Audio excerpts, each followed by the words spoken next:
Okay, let's discuss the texture mapping plan. Many students use concept art with limited modularity. They use modularity infrequently. So, in such cases, you begin planning your texture mapping. In this image, we use different sections of a single texture map, each assigned to a different area. This is our texture map plan. Let's examine this example. This is an example from a leading Odyssey artist. The red areas show the corresponding parts. This includes the side and cylinder. The cylinder's metallic section is divided into segments. These segments correspond to the texture map. Remember this important point. The dimensions must match. For example, if 2 meters equals 512 pixels, then 1 meter equals 256 pixels. This is 1 meter, corresponding to 256 pixels. 256 pixels. If 2 meters corresponds to 512 pixels, 2 meters is 512 pixels.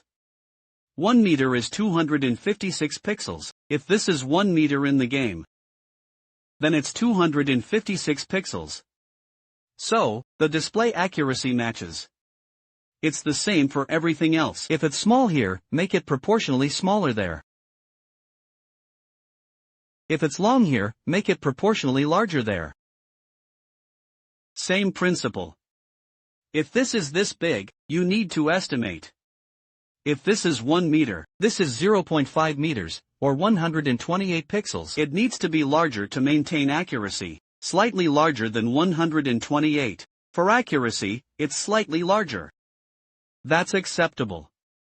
Sometimes, it's best to match it exactly. If, for example, 128 pixels only reaches here, there's wasted space above. With nothing to fill it, enlarge the UV and the texture.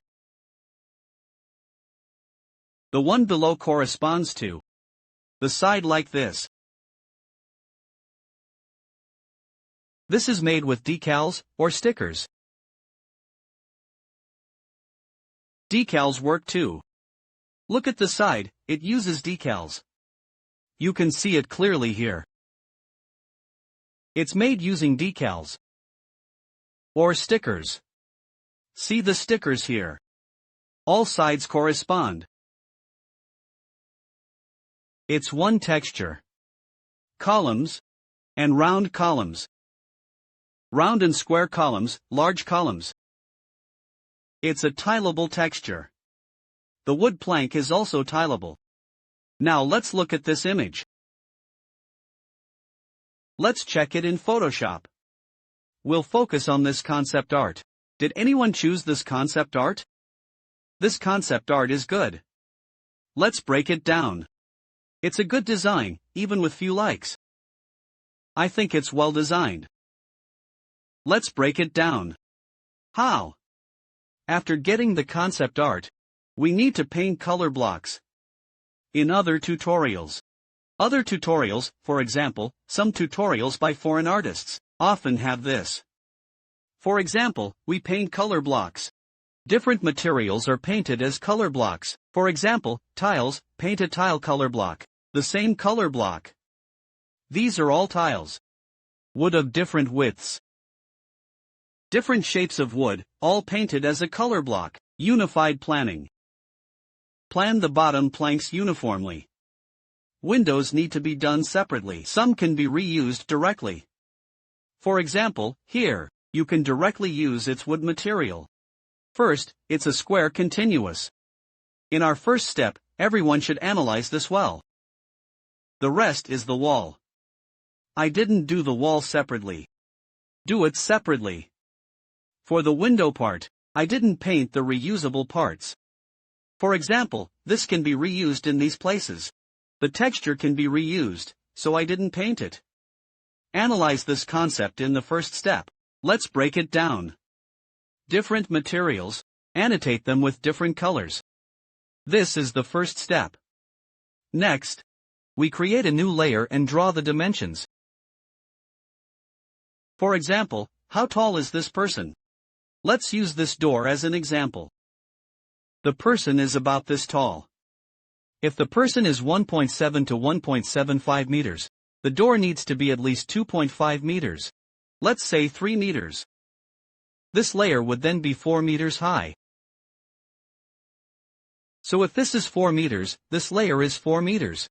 We'll target 2.512 meters for our dimensions. Performance requirements are high these days. When creating textures, make them larger. Scale them proportionally. 4 meters is 1024, each wall is 1024. For example, this tile is also 4 meters. They're about the same, so we can also make this 1024. Let's work on this tile first. First, let's give it a basic color. We'll need to consider the number of segments. For example, this is 1024. 1, 2, 3, 4, 5, 6, 7, 8. Nearly finished. 123. Wait a second. You can draw it yourself. Let me section it in the middle first. Divide it here. That's 4 sections. Just draw it this way. Just sketch it. Or if you have a texture, just paste the texture. We can sketch it during planning. Just use the simplest method to draw it. Is this a tile? Tiles are always 4-way continuous. Let's make it 4-way continuous. This tile type exceeds 1 quadrant. It exceeds 1024. It might use 2 quadrants. I've made a selection. For example, this is 1024. This is 1024. It's repeated twice, so we need a 4-way continuous texture for this tile.